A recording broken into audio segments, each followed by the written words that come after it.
Welcome to María Alejandra OFF-TOPIC, the podcast about the non-musical things around music. My name is María Alejandra Jiménez, and I am a violinist, musician, and writer. More than a podcast, OFF-TOPIC is a digital platform including also my writings in different formats and a community. Subscribe on your favorite audio platform so you don't miss an episode, and if you want to explore more, visit mariaalejandrajimenez.com, Jimenez with a J and a Z, or follow me on Instagram, MA-OFF-TOPIC. So today we have a very special episode. This is a bonus episode, and we are here today with the other 50% of Anamorfosi, Umberto Beccaria. We already did an episode together. It is called Umberto Beccaria Talks About Books. So you can go listen to it if you want to know a bit more about him and a little bit about Anamorfosi. So this is our creative collaboration. Through our love for music, books, 20th century art and design, we create experiences for people. And for those who don't know it yet, with Anamorfosi, we are on tour. Probably when you listen to this, we already did our concerts here in Italy, in Carrù and in Torino. But in October, we will do also our concerts in Switzerland, in Basel and Lausanne on the 20th and the 25th of October, and the tickets are available in tickettino.com and monbillet.ch. If you want to support this tour and you are not in Basel or Lausanne, you can buy us a coffee. The link is in the description. And in this bonus episode, we are going to talk about this tour. And the project that we are touring is called LEAD. And welcome, Umbe. How are you doing? Thank you. I'm very good. About to start the tour. I'm very excited. We start from this very theater. Yes, exactly. Where we are recording right now. I'm very, very excited. I think it's going to be mega. Me too. I'm super excited. This is the first time that I do a project with somebody else, not alone, in which we actually take care so much of all the details. Yeah, for me too. Yeah. For me too, because while studying, I was involved in a lot of rubbish, and you do it, and it's fine. Some things are good. Some things are worse, but it's fine. It's part of the process. But this we took a lot of care. Then of course some people will like it, some people will not like it, some people will love it, some people will hate it, but it's also good, no? It's otherwise if too many people likes it, it's not really good art, no? Yeah, maybe yeah. So, but yeah, we took a lot of care in it, and we still do, no? Yes, we still take care of it. Process of taking care of it. Yeah, I find it very interesting because I think both of us, we did a lot of solo things before, in which we took a lot of care. Yeah. So you organized the festival Classic Harmonia yourself. Yes. You did a lot of recordings yourself, solo piano. And then also myself, I did a couple of projects with my poetry and violin. But they were always solo projects, and I was always looking forward to find actually somebody in which I could collaborate with this level of detail and love and passion. So I'm very, very excited about this. For me too, this the stuff that we are recording, also like you mentioned my recordings, they are all solo. I mean, it is. I don't know if I'm forgetting something, but it is my first official recording that is not solo for me, you know? Yes. When we are going to publish all these pieces or part of the project that at least in the future is going to be the first recording I do that is not solo, and I'm very excited and happy about it. Yeah. It's going to be my first, I mean, it's already our first, for me it's my first official recording because we have already out an EP. With some electronic tracks that you can listen that are part of the live concerts. And in today's conversation, I wanted to divide it in 3 parts. Yeah. So first, we're going to talk about the process that brought us here like our creative process, the challenges that we faced, what were our favorite parts of the process. We will talk also a bit why it's called Anamorfosi, why it's called lead, all these things. Then we are going to talk a little bit about the pieces and about the composers, and we are going to end talking a bit about what we are hoping to do next. Of course, we cannot read the future. Like I like to say that humans make plans and then the gods, they laugh about it, no? But we're already thinking also a bit on how to continue. John Lennon said, no, that life is what happens while you're busy making plans or something like this. Yes. In a lyric, I don't know if probably I quoted it wrong, but something like this, no? Yes. So let's talk a bit about the process. I wanted to start with the very, very beginning. What was our original idea and how it developed? Do you have something to say about this? Yeah, I mean, eventually we didn't go that far, no? No, we didn't go that far. From the original idea.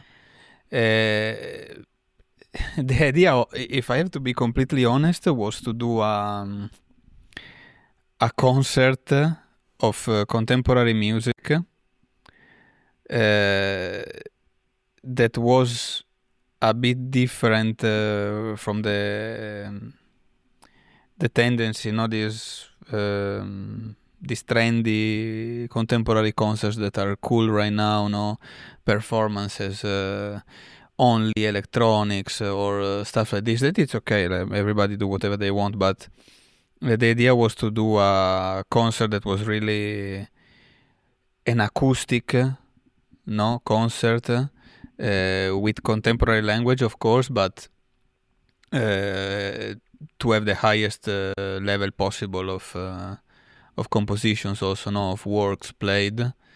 Then, of course, it's also a matter of taste, because maybe we love Berio and somebody else hates Berio, so it's very personal, this. But the idea was a bit this, at the beginning. Yes. And also like to do it and to play in a theater like this, but also all the other places where we're going to play is places dedicated to classical music, no? And it's not like an abandoned factory or where you usually do like contemporary music concerts. And this, at least for me, where we were talking at the beginning, was not only about the pieces, but the context where you play, how you play, hopefully good, but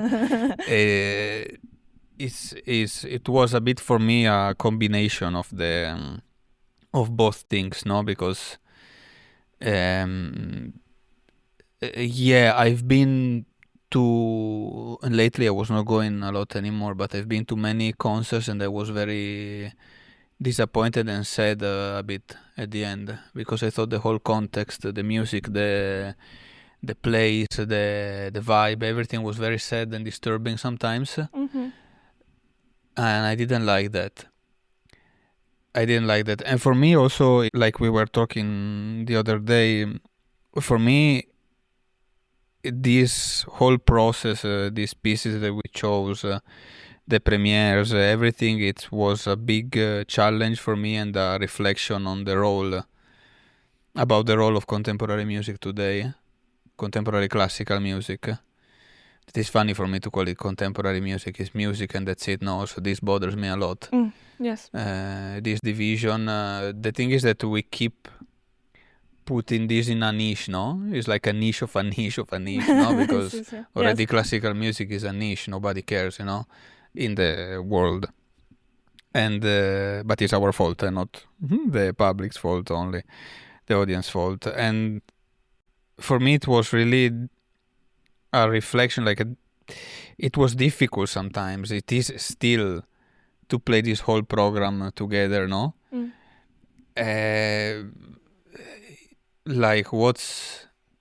Does it make sense to play this stuff still in the world right now? Is this really contemporary music? Or other genres are contemporary music? Is this really linked to the world right now? And I'm not talking that we have to do commercial music, all of us. It's not this the point. It's more all these thoughts that I have, and I think it was very stimulating in a way for me. Like, this program is super difficult, by the way. Yes, Because if you want to come and see some yes, crazy violin and piano playing, it's very difficult. But no, you know what I mean. Like, does it make sense to play this stuff? Also, we are trying to do an experience that is engaging for the people, no? That, because like when we were studying and we were attending contemporary music people, it was always the same circle of people, no? 10, 20 people. It's a very small circle. I don't know now how it is. I don't like that, and I think doing it here in the festival in Karoo, that is a very small town, the theater is beautiful and the people is not used, not even to classical music. Already Beethoven is something revolutionary to do here, no, in a way. But doing this concert like this and trying to make it engaging, no, we did this electronic track is a sort of an opener, no, like in a rock band that puts a song and we enter the stage with it. We will talk through the pieces and also the idea was to make it to create a sonic experience, no? In a way, and like people that is coming here is people that is not in the music at all. Most of them leave alone like contemporary music. It's so I think it's going to be very fascinating to see on Friday how it is, the reaction of the people. We might be surprised. Because but this is the point for me, no? Also, you asked me now about the process. The point is that we do this, but we shouldn't play it for the crazy people of contemporary music, or the for the composers, or for the composers or the students. It should be for the people, no? Yes. Otherwise, what's the point of doing art? Then of course you don't do art to please people. I mean, a lot of people do it, but it's not good. But if at the same time it's only in a circle of 20 people, it's also not good. It's not stimulating. It's not stimulating. Also maybe for me it's difficult sometimes because I really love other genres of music, and I see they have more resonance in the world today. Yeah. And I don't know if I don't think it's only the genre itself. It's the vibe of the people doing it. Yeah, because... Sorry, I talked a lot. No, but it's okay. We are here to talk. And I was listening. I will go back a bit to this thing of our original idea, and it's exactly what you say. Like, the thing is that also in contemporary classical music there is still a lot of acoustic music that is performed in places that are not really meant for that, and it's a pity because in my opinion that creates a very weird experience that is not nice for anyone. It's not nice to perform in those places acoustic music. Like, very often, for example, for violin you have to perform very delicate sounds, and these places where you cannot hear it properly and you cannot really like engage with it as a performer, but also as an audience. I don't feel like it's the place to engage with that. And also, for me, another thing is that very often when people try to make music accessible to other people, this attempt very often lowers the quality of the music making. And I feel like going to a concert hall is still reserved for a very specific kind of people. Money-wise, because going to concerts sometimes can be kind of expensive. But also, like, for example, when we do music for kids, we try to make music that is like funny for kids instead of actually making real music, because we treat kids like they are stupid. And they are just tiny Yeah. humans. They are very much capable of understanding music at a very high level. And I talk this from Yeah. experience because I come from Venezuela. I grew up in the... I started making music in El Sistema, and I had the experience as a very young kid. I'm talking when I was 11 years old, of playing Mahler symphonies. So And of course, it's and we were perfectly capable of understanding and performing this music. And it's not a matter of culture or money, because there were people from all socioeconomical levels playing this music at this level. So I find it a pity to lower the musical quality just to make it accessible. I think this is really like a myth, and it's really not true. So for us, it was very important to make high level acoustic music in halls that were designed for that. Yeah. Also, something that was a bit different from our original idea, we wanted to expand on more countries, because Lied is music from Italian and Swiss composers. At the beginning, we had the idea of doing it with French and German composers as well, but eventually it was too big to start, so we decided to focus on these two countries. I think it was better like this eventually. Yes. Also for the balance of the program. Yes. Yeah. And then also, as you were saying, when at some point of my musical career, I decided to try to specialize on contemporary music, because I realized, like, I'm a person that did a lot of things outside of music, not even in the arts, like even outside of the arts. To be able to support financially my studies and my musical career, I had to work a lot outside of music and outside of the arts. I worked as a waitress. I worked even cleaning houses. I worked as a babysitter. So I had really this, I called it incredible, because for me it was amazing. I had this amazing opportunity to actually be surrounded by people that are not even in an artistic circle. It keeps you... That keeps you very grounded. Yeah, you keep it real, because this is the problem. Yes. I don't want to say we, but they don't keep it real. But no offense to anybody, it's just... But also the classical music people, I think we have to keep it more real. Sorry. No, yes. No, and I realized that actually I felt, when I was making music, I didn't feel connected to the world. And I thought, okay, if I specialize in contemporary music, I will be performing the music of today, and I will feel more connected. And I tried that, and I went really into hardcore contemporary music, like really into hardcore shit. I did everything that you can imagine. Umberto did the same. And I realized that I didn't feel more connected with today's world. I would say even that I felt even more disconnected somehow. Yeah. Yeah, as I said, for me, it's... I was very excited, about contemporary music in general. When I was young, I was listening to this. I went to listen to this concert in La Scala of Pollini, where he was playing Beethoven, Stockhausen, Boulez in 4 concerts. Lachenmann there was as well. What else? Sciarrino maybe was also one concert. 3-4 concerts like this. And then I had these recordings of Schoenberg, and I still really love Schoenberg. And yeah, I mean, I was very excited, but then the excitement went quite down in the years, a bit in general. I mean, I still really love music in general, everything. But it's more the vibe, as I said before. And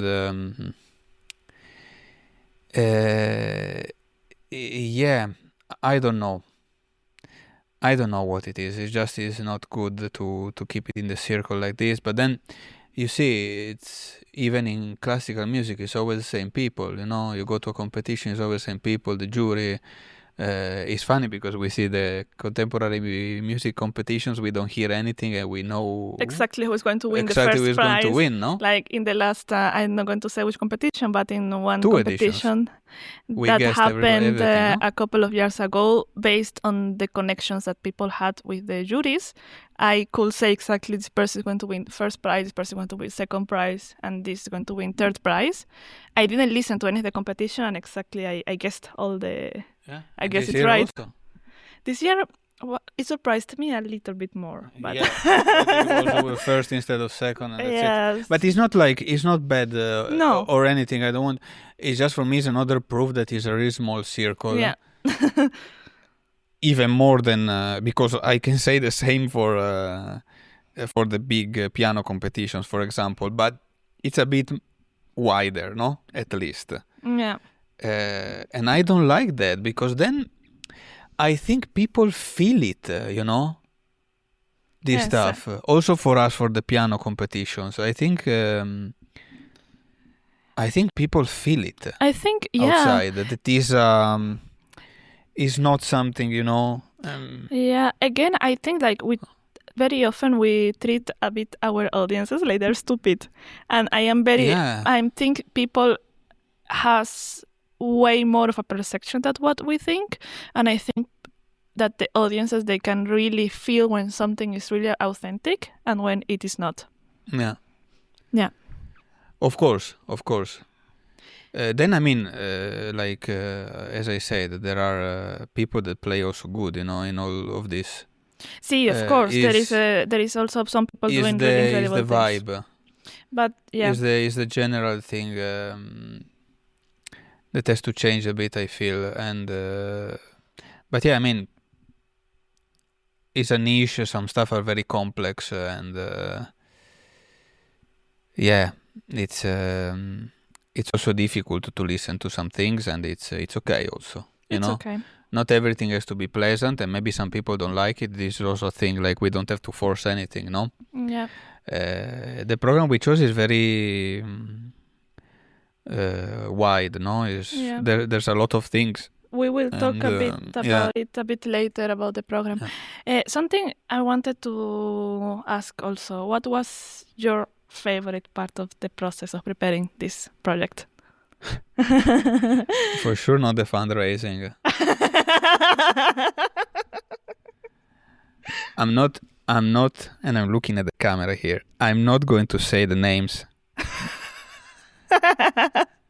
But this project is dedicated to the two people that said that we were not established enough to do it. Yeah. First. Yes. And that our project was too optimistic. Okay. Optimistic, yeah. Optimistic, and it was not. We were not able to make it, basically. Yeah. So I don't know if we will make it because it still has to happen. Like it's going to happen in life, you don't know, but all the halls are booked. So there you go. Yeah, definitely not. The fundraising was not fun. No. Like, we spent 2 years doing fundraising, and it was very often just sitting in front of our computer. Yeah, I mean, it's part of the thing. We had people helping. Yes. Many not, but our friend Phoebe, for example, she helped a lot. Yes. I want to say this because she really did. Yes. And many people didn't, so we appreciated that a lot. And yeah, I mean, then what's my favorite part? Really, practicing, playing together. No, there were some tense moments as well, but it's a very demanding program. When so you it's are okay. a couple and you play such a demanding program, it's like a challenge. It's more. I mean, for me, the difficult thing is that it's always a bit, the timing is tricky, because you apply and then you get the money a bit step by step. There's a bit of uncertainty.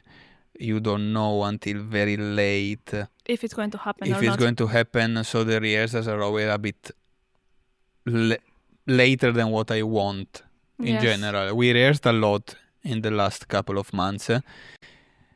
But I have the feeling that a program like this requires, like, I'm not saying years, but a lot of. It has to, It has to also grow on Then ourselves. something that for me is also very special about this is that to be able to play a program like this and the premieres, especially, like for more than, sometimes in contemporary music you play a piece once and that's it. Yeah. Or like together, or maybe as a group, it happened to me like that we played once and it was terrible, and it's fine because nobody noticed some stuff, and that's it. And then you never played anymore. And then you never played, or on the other hand, it happened to me once we played a piece. It was terrible the first time. Everybody was happy already, whatever. Then we played more and more, and it improved. But it's normal, especially with so complex music. Already with a straight Mozart sonata is difficult. No. Yeah. So this to say that it requires some time. A project like this. So this part is difficult. To do it. It's difficult to keep it chill. The practicing and the playing, that should be the most fun part, because is the goal eventually. Then let's see. I guess the part that I enjoy the most about the process is going to be the concert, really, no? Yeah, I mean, I can say that the part that I enjoyed the most about the process was all the creative things that we did around the project. Because also we'll talk a bit about it now, because Anamorfosi for us, from the very, very beginning, we didn't want it to be just violin and piano, because we love art and we are very creative people, both of us, and we wanted to create an universe, a kind of aesthetic universe. Like if you visit already our website, you get immersed already in this universe. There are a lot of pictures, text, and things that surround the whole Anamorfosi things.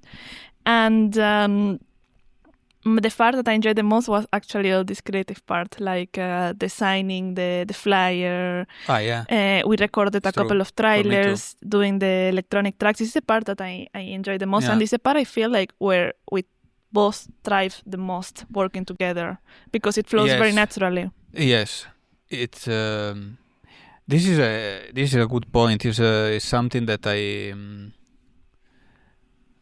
I also struggle sometimes. And struggled a bit also this time, if I have to be honest. Like when they write a piece for you, you have to accept that maybe it's not completely your aesthetic. Yeah, exactly. Maybe it's incredible.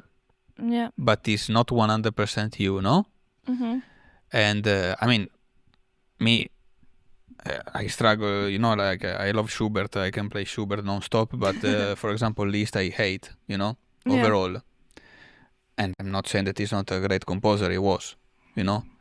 But it is a bit the same here, but then you have to play it, you have to rehearse it a lot, and it's difficult. On the other hand, there's not that much good repertoire, Yeah. And already piano and violin is an ensemble that has a lot of things, of things compared to other ensembles. But I mean, you know what I mean. And so this for me was difficult, and this is why I think, as you said, we enjoyed a lot just doing these tracks, for example, and taking some material from Führer and Berio and putting them, not like I said in the trailer, with a super flat and steady and repetitive rhythm from the drum machine, and then taking some noises, some synthesizer sounds. It's a bit this electronic track is a bit the dark side of the dark side of the project. A bit delirating, a bit. It's a bit the nightmarish weird, side. Uncanny. It's that I definitely enjoyed. Mm-hmm. Like I enjoyed to design the stuff. Yes. That some people are going to hate. But I really like it, and I mean, you should go, if you're listening to this, you should go to visit our website, that is anamorfosi.online. Mega cool. It's so cool. Like I am really proud of it. Yes. I wanted to put .band, but I don't know why it was not possible. It was not available, I think. Not available. Yeah. We will see. And but yeah, Anamorfosi already itself knows the name we chose it. Yeah, let's no? talk about it. Yeah. Why Anamorfosi? Yeah, because I mean, for me, I'm not going to go into the technical, like what is it exactly, like the definition of the thing. But for me now, it could be anything.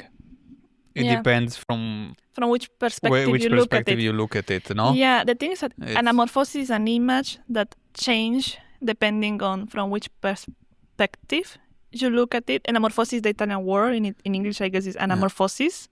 Anamorphosis, I don't know.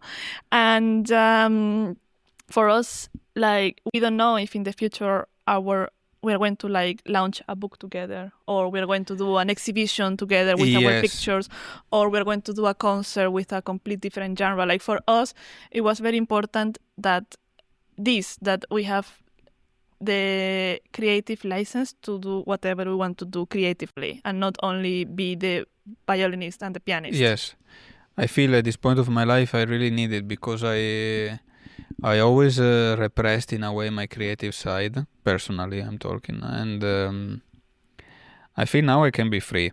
Anamorphosis is like this big box where we can do a bit whatever we want, and I like it. Me too. And as I said, it really felt good to release this EP that is something small, electronic, is really related to this project. No, it's not like I mean, of course you can put it in the background and listen to it, and it's amazing, but it's related to this project mainly.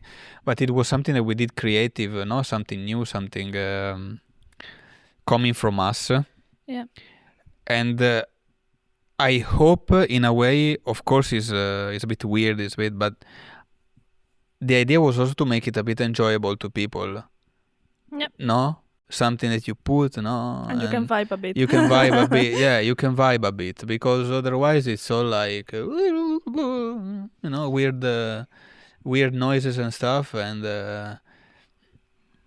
I don't know,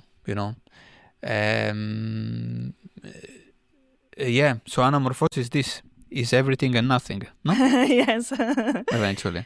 And before going to talking a bit about the pieces, why Lied? Because our project is called Lied, and Lied is a word in German that means song, and it's very funny because without really wanting it, we realized that subconsciously all the pieces that we chose had to do with reflecting on the concept of melody. Actually, the first piece that we're going to perform is called Lied. This is why, actually, not because of... No, I'm joking. And we're going to talk a bit about it, but Lied by Beat Furrer, Swiss-Austrian composer, is a piece that in a way is like you are listening to a Schubert song from very far away, and it's kind of distorted. Yeah. And then also Dalla Piccola is a composer that reflects a lot on melody, and then Beria reflected on Dalla Piccola, and then also Holliger, the piece is called Lieder ohne Worte. That is like the Mendelssohn ones, and that is these songs without words that basically are like very beautiful melodies with a piano accompaniment. Yeah. And or solo piano also. There are the Mendelssohn ones that are solo piano, no? Yes. And somehow all the pieces were related to it, so we decided to do this project called Lied, and we are reflecting also on that, on songs without words, basically.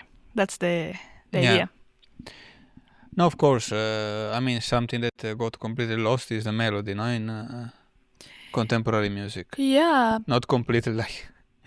I mean, many things are not music, so it's difficult to put a melody on something that is not even music. Yeah, so there is a lot of also conceptual art in contemporary music that is also another thing. I don't mean it bad. It's just, of course, it's just what it is. If you do something performative or conceptual or video, electronic, whatever is, of course, you are going in a different direction, and it's...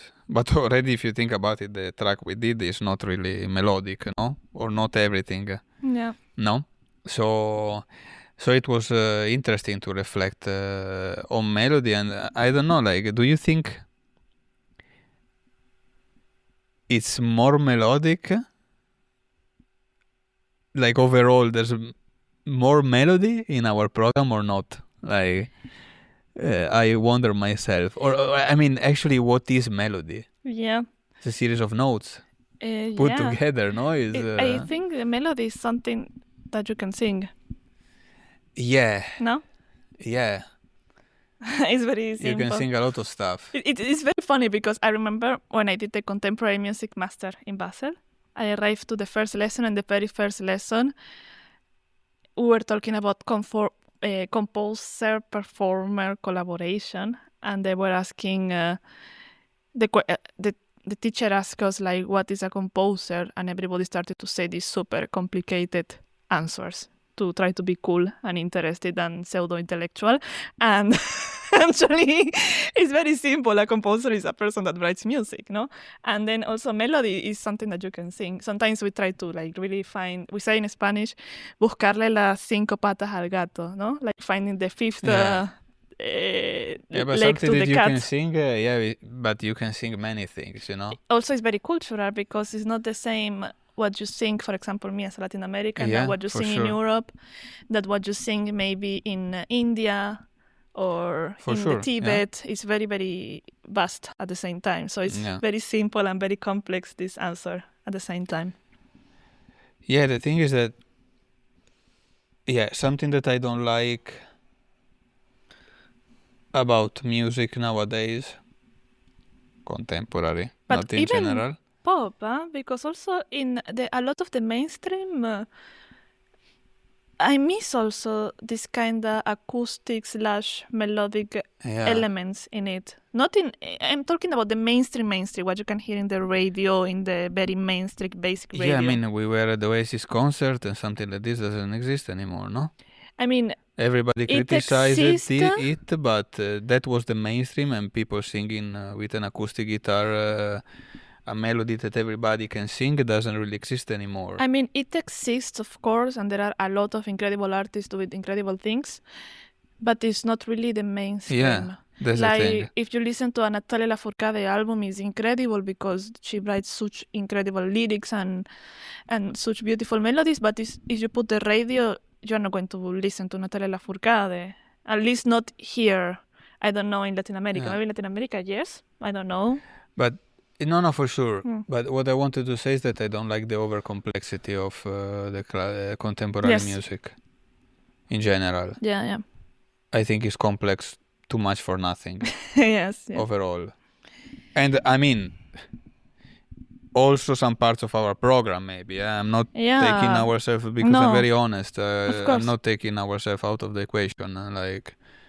I don't want to sound like I'm criticizing the others. I'm not at all. Yeah. It's the also other people in general. I'm reflection... reflecting on it, and because I mean, eventually, if it's crazy difficult to play, crazy difficult to listen, and everything is difficult to make an experience that is enjoyable, no?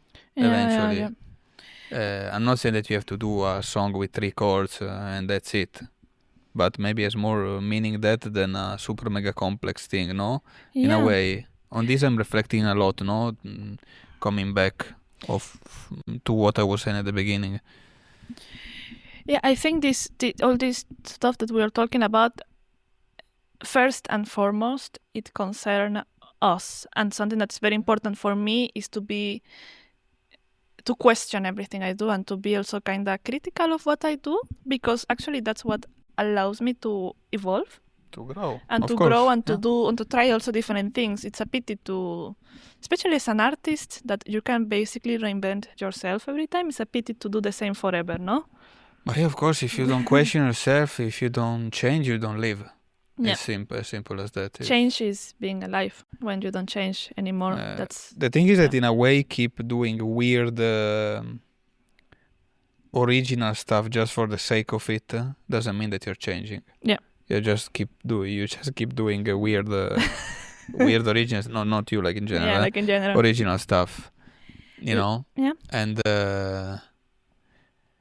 but I've seen it a lot for myself, like in my solo playing, in how much I changed in the years. I feel a lot of resistance from the classical environment, no? if you play a bit different. But you were not used, you didn't play like this before, no? Like if you do something different, like you cannot do some stuff different, no? I'm about to record a record after our gigs, and I didn't practice for it. I do it in the moment, I flow. So yes, was a problem, you know? But I feel it, this to say that I feel it also in contemporary music. Yeah, it's not freer than classical music. Yeah. It's at the end of the day, it's a bit the academia, no? And that's the we thing. make this mistake, I felt, as classical musicians. And in classical musicians, I include also the contemporary classical musicians. Yeah. Of thinking that the academia is the same as art. And they are two separate things. And they're both necessary because academia is the research, is the institutions, blah, blah, blah, but it's not art. And we think that because you're doing something academic, you're already making art. And I really doubt that. Oh, no, I agree. Yeah. I agree 100%. And I see, though, that for many people it's difficult to get out of that. Yeah, but also you don't have to, no? You don't have to. You don't have to. Yeah. And I'm saying that it's very difficult because the outside world is fucking shit. Yes. Yeah. I mean, the thing If is that you are alone if you do art, is uncomfortable. It's not an easy path, no? The thing is that you're not a rock band with your fan base and then maybe you get famous, you know? Yeah. It's difficult to go out and be like an alternative classical violinist or pianist or a duo that maybe do contemporary music but is not doing full the path that is no? Yeah, that already is, chosen by other people. I mean, it was always like this probably a bit, but I feel that in the classical environment is a bit more, you know, there's a bit more of this because there's a lot of academic stuff and it's a bit difficult to get out of it. It's difficult to get out of it. We are trying and I mean, said that I don't care. We do whatever we want. Yeah, me, I have outgrown all of these things quite a lot, and it's a way that I'm doing a bit whatever I want. Yeah. This podcast, it's actually part of it. Yes. So, yeah. I mean, and lead wants to be a first step a bit. Yeah, it's a first step. For this, and, no? Mainly. It also made us realize a bit what we like and what we want to continue doing and what we don't like and what we don't want to continue doing. So that's very important for us. Yeah. Yeah. So, do you want to talk a little bit about the pieces more specifically? For sure. Let's talk about it. I have a question for both of us. Yeah. We can reply. Maybe we kind of agree or not. We will see. What are your favorite pieces or your favorite excerpts of the pieces and why? Well, I can talk a bit in general, maybe. Okay. I like the beats where it's a bit more dreamy, a bit more... I mean, I like soft sounds in general, creating atmospheres. Like the first movement of Dalla Piccola is very beautiful, I find. Yeah, I will name the piece just for the people so they know exactly what it is.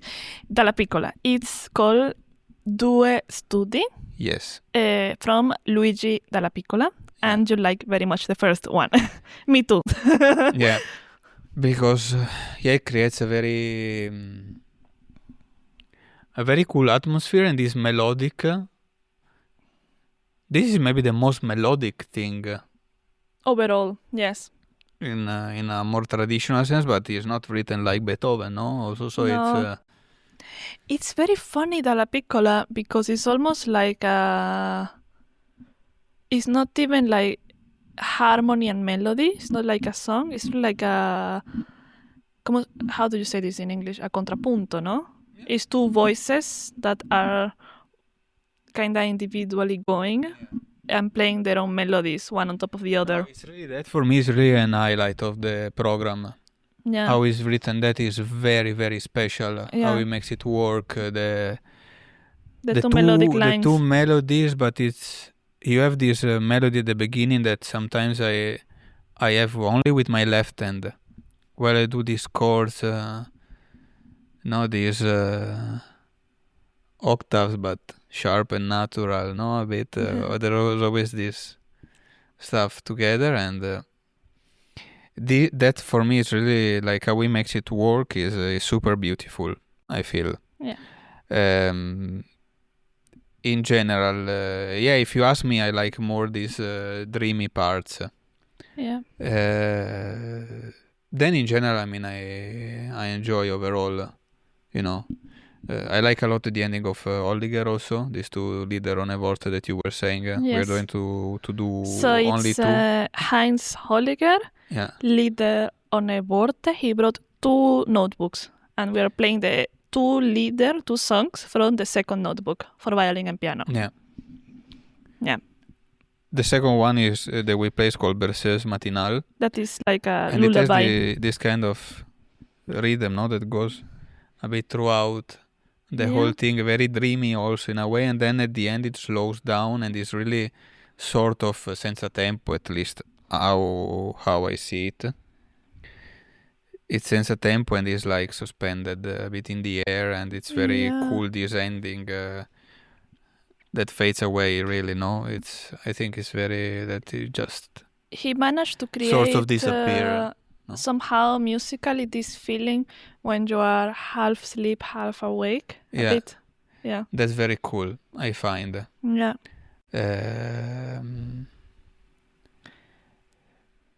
This more sonically. Then also Führer, of course, the lead. Lead by Beat Führer, yeah. It's very nice. Then maybe fun to play. Berio is a bit more difficult, the due pezzi di Berio. Berio and Della Piccola are the earliest pieces. They were written in the 50s. Around the 50s. Berio, I think he revised the pieces in 66, something like this. It's fun to play Berio, no? Yeah. The second movement is a bit difficult to put it together, but... I think my favorite moment of the whole program is the second movement of the Berio piece, because I have a lot of trouble playing fast things in general. I don't like it. It's not my kind of thing. But somehow this is a fast, virtuosic movement that I really have fun playing. Like, I really have fun. But because there's a sort of groove to it. It's very groovy. Yeah, it's very cool.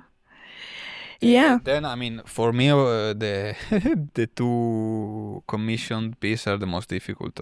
Yes, they're very difficult. But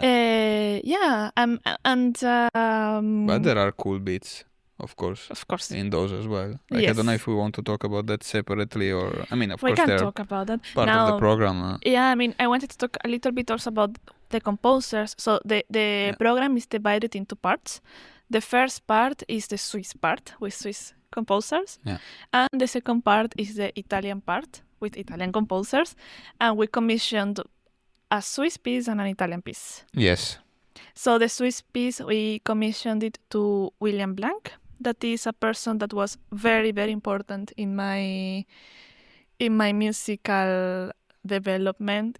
He was one of my teachers in Lausanne, and I liked his lessons so much that I basically enrolled to any lesson he was giving. I even enrolled to composition lessons with him, even if I don't compose yet. We will see. And he's a person that influenced me a lot in a very positive way, in the way I conceive music, in the way I think music, because he's one of the musicians that I respect the most of all the musicians that I've met. That's very beautiful. It's very beautiful, and it's a person that, I don't know, I was very lucky to perform, like, he's also a conductor, so I performed in ensemble conducted by him, and I always felt a lot of resonance working with him in the way he sees music, in the way he conceives music, and for me it's really an honor to premiere a piece written by him. It's something that I've been thinking about since years, and it's happening now, and the piece he wrote is very cool and very beautiful. It's a mega piece. Yes. It's a mega piece. I really enjoy it too. It's a privilege, as you said.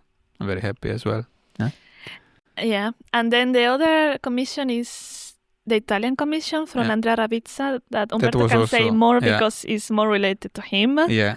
It was also, as you said, a very important figure for me. Still is. We started... I had composition lessons with him. And now we are collaborating. I recorded some of his solo piano stuff. Already in the first edition of the festival we did here. We did... we commissioned him, what was it? A solo piece for me. Yes. That I played after the Mozart concerto we did in the big concert in the square. Was very nice. And also for a piece for quartet that was written new for the festival. After the lessons I had with him, the collaboration was just natural, and it's a very important figure for me. As you said, like it was outside the academic world, the conservatory and stuff. We met through a friend of mine, and we are still doing stuff together, and we are playing the piece now. It's very fun. Yeah, very difficult. It's very different. It's very difficult. It's very different because he's a very jazzy composer, so he brings another sort of aesthetic and sound to it. No, it's again, it's a privilege, and I'm very happy, for the whole thing overall, no, and I'm happy that he is part of this project, and for me, eventually I think myself, I always put first the human side. No, in general, could be the best composer of all times, but if he's a dickhead, not for me. I agree. For me, it's very important that. And we are privileged to work with these people because they are beautiful, no? So they're beautiful people. Yes, I totally agree. It's very nice. We had the chance to try the pieces with them. We will still, because the project is still long. Now we play in a couple of days here and then in Turin, but then in October we play in Basel and Lausanne. So I'm very happy. Me too. And I think it's a good balance also overall, because there are strong pieces, strong moments, very beautiful and dreamy moments with very ethereal sounds and sometimes. So I think it's balanced and a bit for every kind of audience. Yeah, I think there is something for everybody to like. If you like more groovy, fun things, you will find it. If you like more melodic, dreamy things, you will find it. There is also some very strong, intense moment also if you are a drama queen like myself. So no, definitely it's there's a bit of everything, and we're going to do also something that, at least that I know, is not very common. In classical concerts it's difficult, especially if you play in certain places. People just play and that's it. But in contemporary music, I don't know, sometimes they do talk after with the composers, or before. That is maybe something that we want to do as well, but especially here in Italy, we would like to really engage with the audience, talk a bit through the program, make it a bit more chill, make it like a real concert, no? Like we want if to you chill go with the public. even in a rock concert, they talk a bit with the public. They say some stuff. Yeah. No? Yeah, we want to make it really like a very relaxed vibe. Yeah, that's the thing.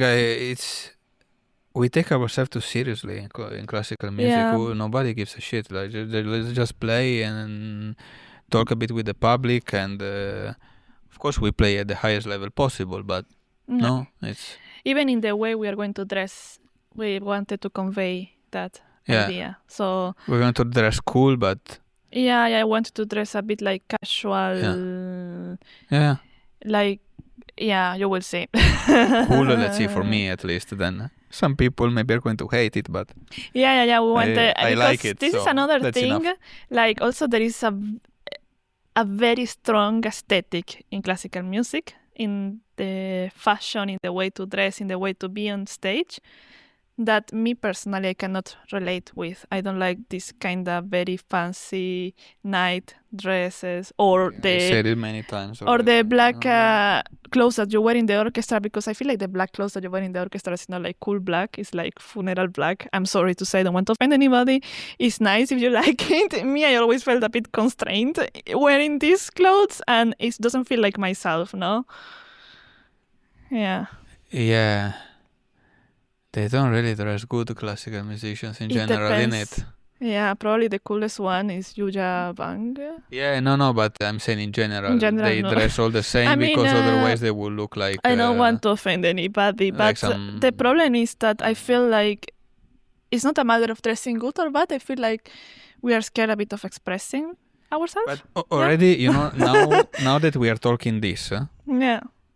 I feel like I'm saying something crazy. Oh my God, you cannot say... But not this in general. In the podcast, we say some stuff that, because in general, like, we would be here like, because Berio did this, so...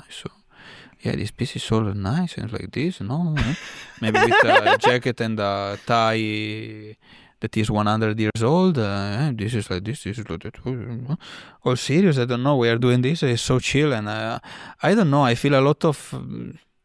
not censorship, but in a way, yes, because you have to dress black and to play like this, like a square, and do a fish face, and that's it, while you play. I'm really tired of this. I'm tired that nobody says anything. Nobody, like, I've seen some crazy stuff in the schools I studied. In the competitions, I've seen some stuff that we should do another episode, because we will do it. People should go to jail because of the stuff I seen. Yeah, basically, is people scamming. No, it's like a huge scam. Nobody is saying anything. This is like... It's crazy.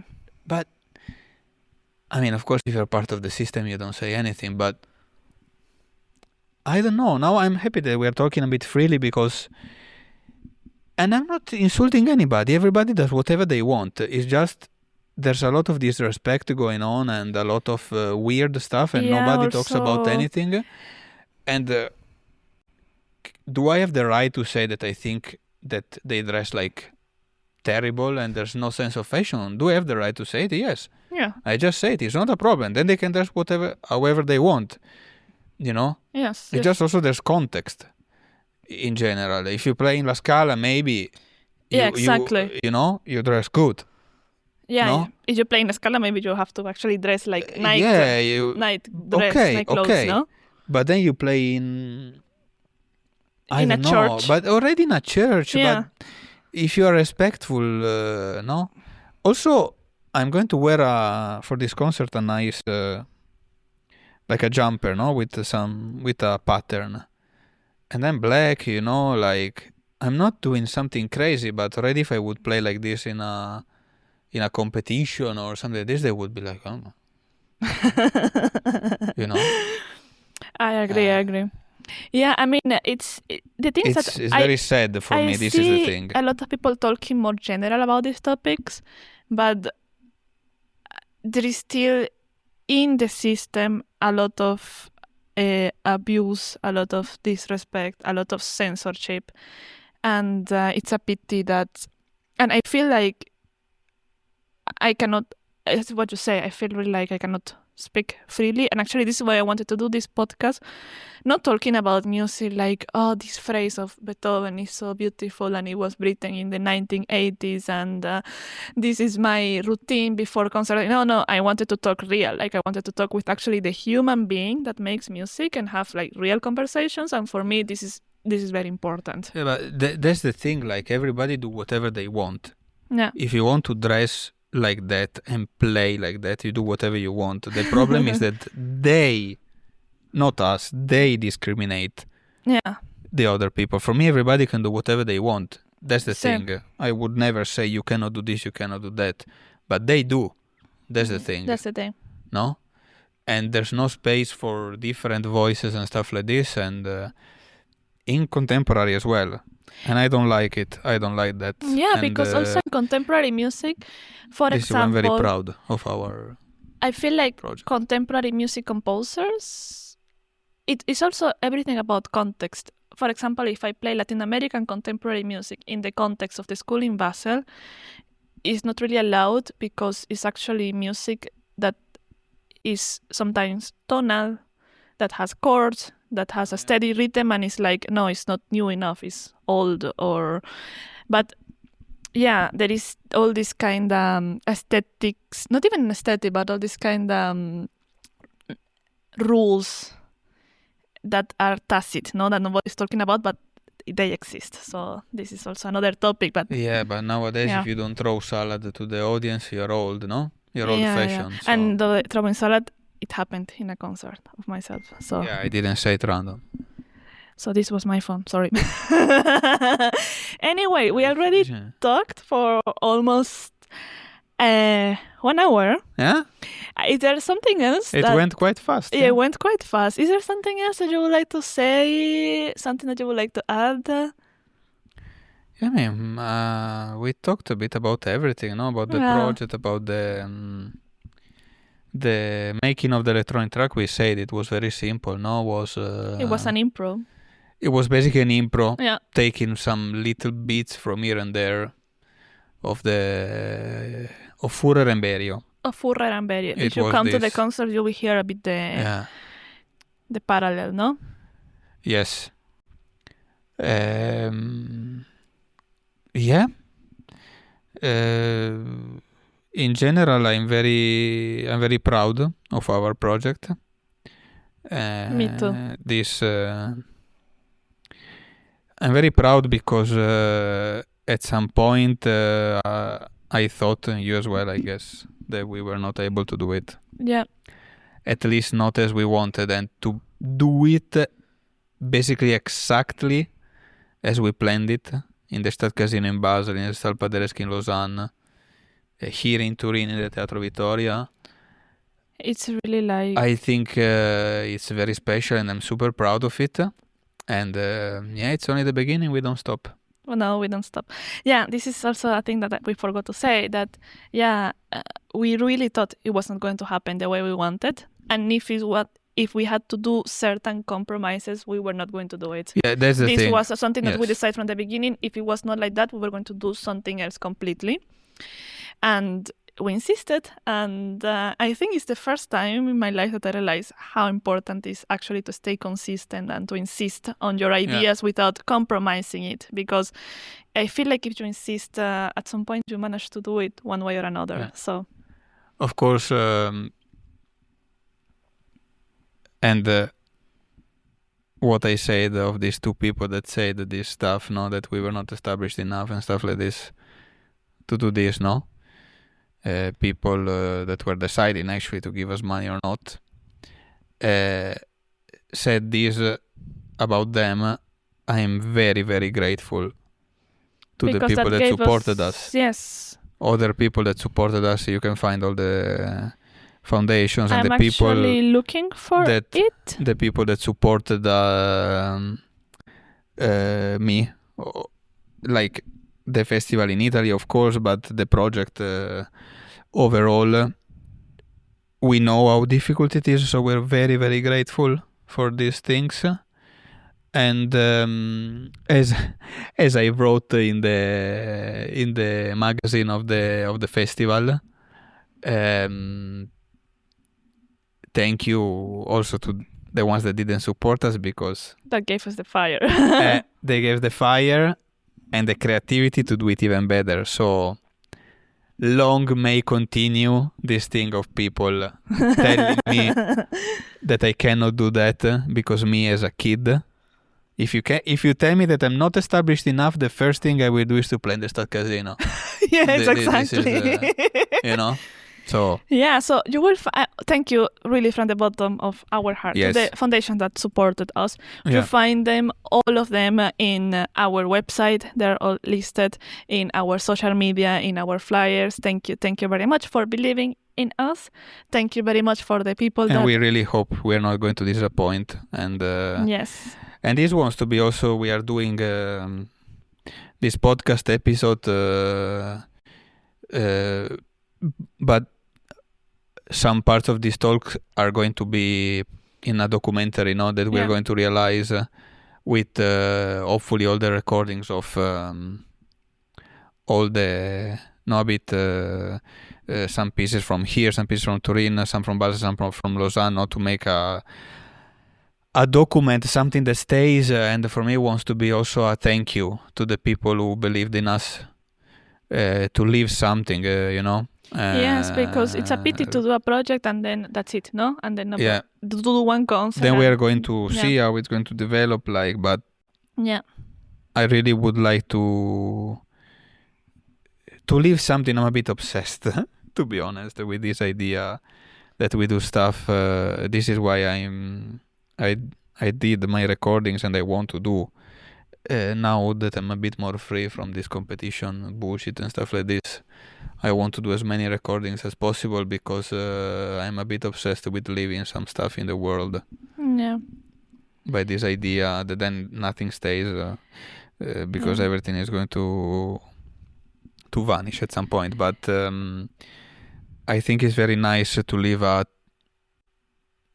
document, something of all of this, no? Because and for me also it comes from a necessity of connecting with people.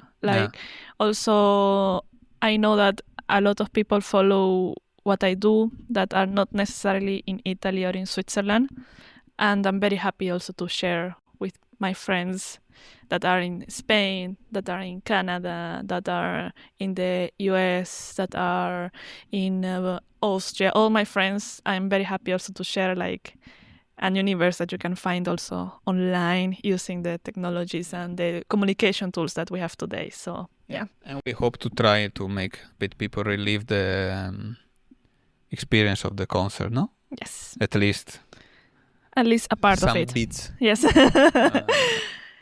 Great. We hope. Yeah. Then I don't know if we forgot something, but well, I think I hope we said almost everything.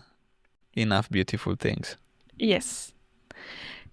So, to you, the one who is listening, thank you for joining me for this episode of María Alejandra Off-Topic. I hope you enjoyed it as much as we did. And if you want to share a comment or ask a question, don't hesitate to write to me. You will find the contact form on my website, or you can also write me on Instagram, MA Off-Topic. You will find more content on the María Alejandra Off-Topic blog and newsletter. Subscribe on your favorite podcast platform so you don't miss a thing. And if you want to be part of the community, visit mariaalejandrajimenez.com. Jimenez with a J and a Z. And if you enjoyed this episode, share it with your favorite people. Leave us a rating. If you are in Basel and Lausanne, buy a ticket. If you are not there, buy us a coffee. We appreciate it a lot. Go for it. It's worth it. Yes, it's worth it. And that really helped me keep making new episodes, that help us to keep creating. And you will find all the links in the description for everything. And that's it for today. We will meet again very, very soon for more off-topic conversations. Bye. Bye. Thank you.